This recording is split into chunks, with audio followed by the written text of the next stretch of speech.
welcome back to a new episode of ThoughtCast. I'm Sukirti, and today we are talking to Akash Chauhan, who is an experienced HR professional and currently serves as the head of HR at Chaayos, a growing tea cafe chain in India. He has also played key roles in human resource and talent management at other leading startups like Urban Ladder and CureFit. In this episode of ThoughtCast, we will discuss the challenges and best practices for setting up work culture in a startup. We will also explore the importance of adaptability, building a strong culture, and aligning the workspace with the company's values. Akash, thank you for joining us today. Thank you, Sukriti. Pleasure being here. So Akash, to start off, you have led human resource teams in startups like Urban Ladder, CureFit, and now at Chaayos. What is that one or two common threads that you have experienced or taken special care of while leading HR teams in firms that are small, yet growing at the same time? I think the most important element that I have realized over a period of time is the context of the business. More often than not, you hear a lot of jargons, passing fads about what culture should be, and words like a right culture and a wrong culture, wherein I think it is largely a business context thing. Certain ways of working which works for a certain kind of business might not necessarily suit some other businesses, right? So I think not only HR as a function, but in general, building organizations, I think it is very, very important to be very thoughtful about understanding the context of the business and what drives the business, and hence what your non-negotiables should be. So I think that's one of the bigger learnings that I've had over a period of time. Akash, thank you for sharing that. So, as a senior HR person of a startup, you're also responsible for setting up the work culture of a new company. What are some of the unique challenges that you have encountered as compared to working for a large organization? I think it is chalk and cheese, very, very different challenges in setting up. And in large organizations, it's very difficult to set up something from the scratch because most of the ways of working and culture, so as to say, are like ingrained in their day-to-day working fabric, right? Very difficult to change some of those things. So you can only make incremental changes and nudge things in a different direction. Whereas in a organization where things are still being set up, it is far more easier to do so, but also you need to be a lot more cognizant of the fact that you are not pushing certain aspects of culture which is largely driven by here and now, right? So there are that opportunity and challenge also exists. The most interesting problem that I think that happens while setting up a culture is when the DNA or the general modus operandi of the founding team and the founders are actually starkly different from the needs of the business, right? For example, let's say a tech founder, right, starting an operationally heavy business. It's a very interesting challenge because operationally heavy business needs to have a very different cultural setup, wherein the founders and the founding team, between being tech first, comes from a very different DNA. So I think those are some of the more interesting people-specific challenges that comes up when you are setting up a working culture or a ways of working for an organization that is still growing. That's very interesting. So what are some of the values that are important to inculcate very early on in a startup, and has they evolved over the years? Have you seen it shift, especially, since we've all come back from the pandemic? Is there a shift in the values as well? I think values don't change, right? For example, it's like any organization is very, very comparable to a human being, right? Our values might evolve, but I don't think it fundamentally changes, right? So what changes in general is acceptance of the fact that we have evolved as a business.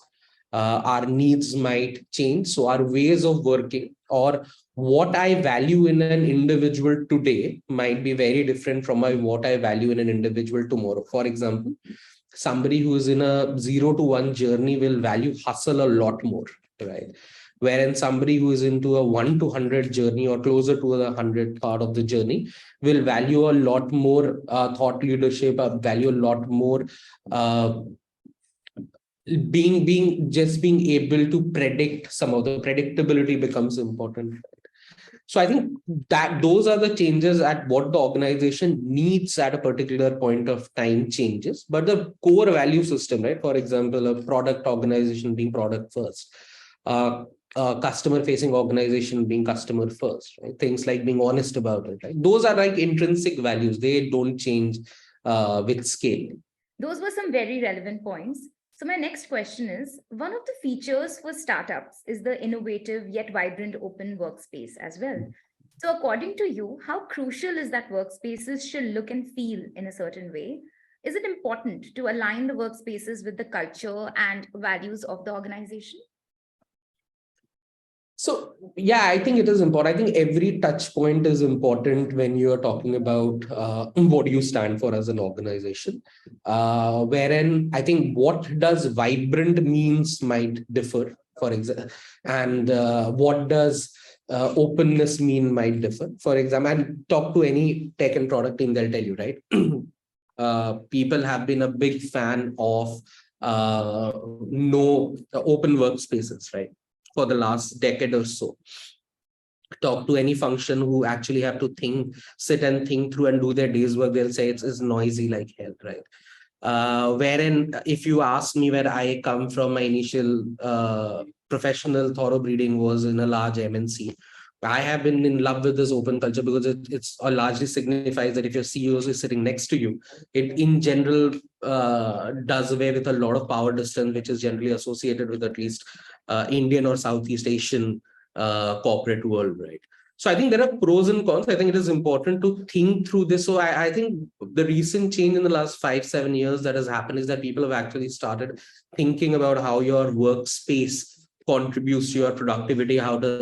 What does it signify and what does it stand for? I don't think 7-10 years back people really thinking about it too much. It is largely a cost conversation. So I think it is very, very important, but I think it is also important, like I said this in the starting of this conversation, that the context is fairly important. You will need to build your workspace in alignment with what each of your functions are expected to deliver on a day-to-day basis, and ensure their not only physical comfort, but also the fact that it should be aiding their work rather than impeding it. That was quite insightful. Thank you for answering that. Moving on to the next question. With your experience in talent acquisition, what kind of role does work culture and workspaces play in attracting or retaining the right talents? Do they even play a role at all in today's day and age when we are talking about hybrid work and remote work?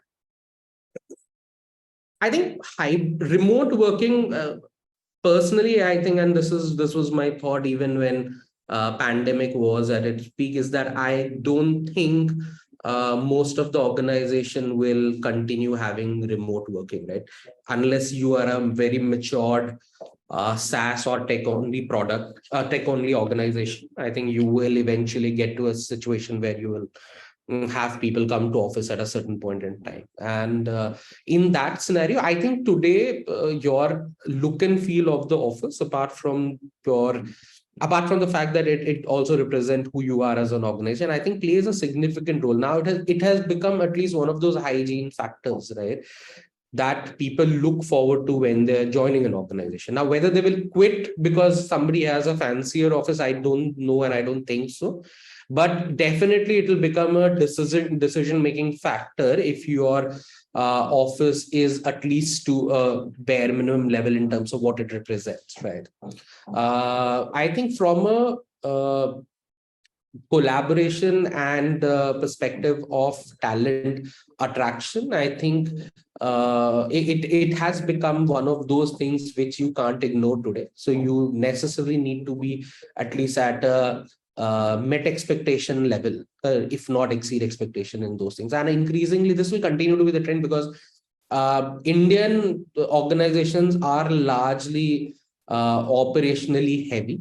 So most organizations who were champions of work from home during COVID have called people back. And it's rightly so too, because a lot of people see, a lot of your learning in general happens over water cooler conversation, over things that you see, conversation that you overhear, right? That those are the things that you learn from, right? And the entire concept of feeling the part of being an organization happens when you are within that organization. It's very difficult to feel as connected and as passionate about the organization and the work if you don't really meet people, if you don't touch and feel the organization in a certain duration, right? So I think that's what my take is. I think this will continue to be the case, and I think hence your workplace will continue to play an important role in shaping up an organization.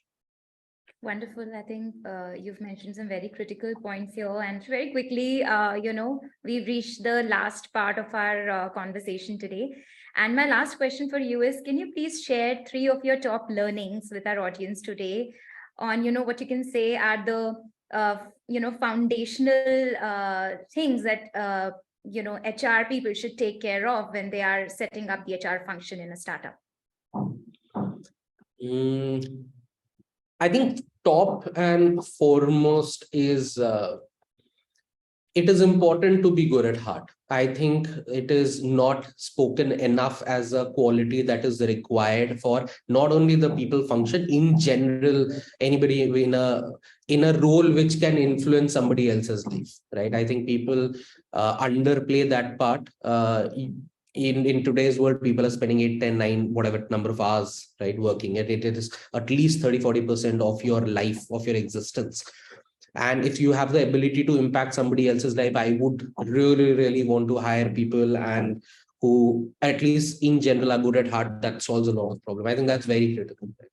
I think the second most important part is that you need to understand, I can't emphasize this enough, you need to understand the context of your business, right? Where do you make money? Why do you make money? What helps you make money? What are those absolute key ingredients that you need to inculcate to be able to build the organization right there, which will eventually help it reach its overall vision, and also ability to break down the overall vision into absolute actionable at a people level, right? And third is pure hard work. I think there is no two ways about it. While I would like to believe that people and want to give everybody the opportunity to enjoy life overall in general, but it's a simple thing, right? If it was easy, everybody would have done it. So it's not easy. So, and that not easy comes from the fact that it takes time. It takes a lot of hard work to build something which will last for over a period of time. So I think those are the top 3 things. Thank you so much, Akash, for sharing your insights and experience with us today. Pleasure being here, Sukirti. Hope this is helpful, and wish you all the best. Thank you. And thank you to our listeners for tuning in. Join us next time for more interesting conversations on ThoughtCast.